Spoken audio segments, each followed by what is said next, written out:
Bismillahir Rahmanir Rahim. This is a daily reminder, and today I'm going to talk about a very big sin. Normally, we do not realize it, and it is backbiting. Sometimes we do commit these sins without even realizing it. We should learn about how horrific this sin is, and what are the consequences. So, if we will learn, inshallah, we will be able to avoid from this sin. Once the Prophet ﷺ was asked, Mal ghiba, what is backbiting? And the Prophet ﷺ replied that you mention someone in his absence when he hears or she hears, he does not like it. And the person again asked the question, if it is true what the person is saying, the Prophet ﷺ said that if it is false, then this is another big sin, slander. So even if it is true, we are not allowed to, say about something, wrong about anyone, because this is backbiting. And no other sins is mentioned in the Quran in such a horrific way, in such a different way than the backbiting. So we had to realize, that the tongue is a blessing of Allah Subhanahu wa Taala, one of the great tool to get closer to Allah Subhanahu wa Taala. Alam naj'al lahu aynayn wa lisanan wa shafatayn wa hadaynahu najdayn. Allah Subhanahu wa Taala has mentioned our tongue as a great blessing, as a great bounty. Ask for those who are paralyzed, who cannot speak. Then we realize how important this tool is, that which Allah Subhanahu wa Taala has provided us. We say Subhanallah, we say Alhamdulillah, we do recitation, and we can get a huge reward from Allah Subhanahu wa Taala. But at the same time, we have to be careful. We just sometime irresponsible behavior with our talking. If we do say something like backbiting, it can severely damage our amal nama, and we can give our makbul amal to the people we are backbiting. Imam Hassan Basri rahmatullah alayh heard about a person who used to make a lot of backbiting to him. So he sent a gift to him. The person was surprised, and I do backbite, and he is sending me a gift. And Imam Hassan Basri said that this is because by backbiting you are transferring your good deeds to me. So you deserve this gift because you are giving your accepted deeds to me. So when we backbite, we transfer our good deeds, good amal to others. So we do a lot of tahajjud, we do prayers, we do fasting for what? For others or for ourselves? So it is very important that we realize the importance of our tongue and how we should speak. And if we have more knowledge, inshallah, just I'm going to highlight some tips. If we follow, inshallah, we can avoid this major sin. First of all, we have to increase our knowledge of deen. The more the knowledge we have, inshallah, the more we will be able to act upon according to it. So we have to realize the importance of what we should do and what we should not do. And in this category, we can realize what the backbiting is and what are the consequences and what are the damages. And secondly, we have to avoid sitting with the people who do backbiting regularly. This is one of the best ways. Sometimes we sit with the people, this our friends, and because of their pleasure, we indulge ourselves in backbiting. So if the people are backbiting, we should not sit with them. This is one way. Stop sitting with the people who do backbite. And thirdly, stop going to places where you think that might be the backbiting is done over there.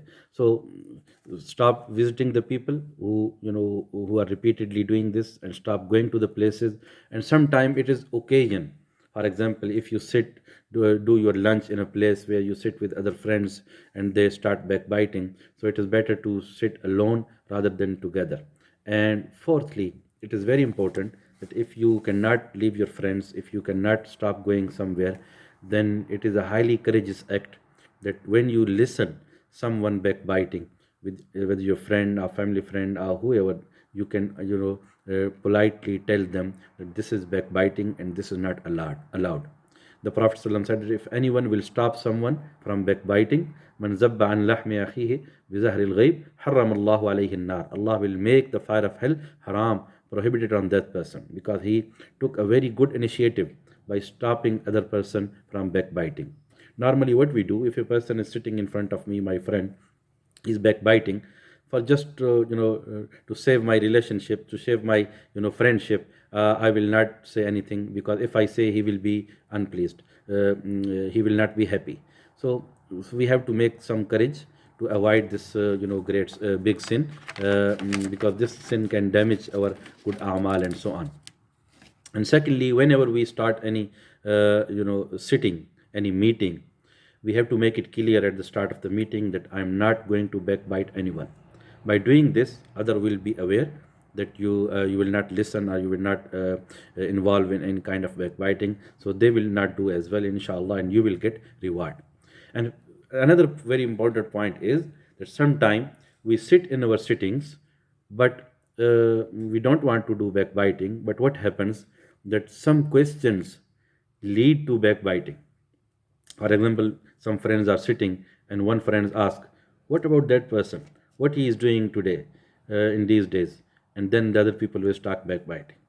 So it is very important that we should not ask any questions which can lead to backbiting. That's why the ulama, the scholars say that even we have to totally avoid talking about an absent person, because it can lead to backbiting.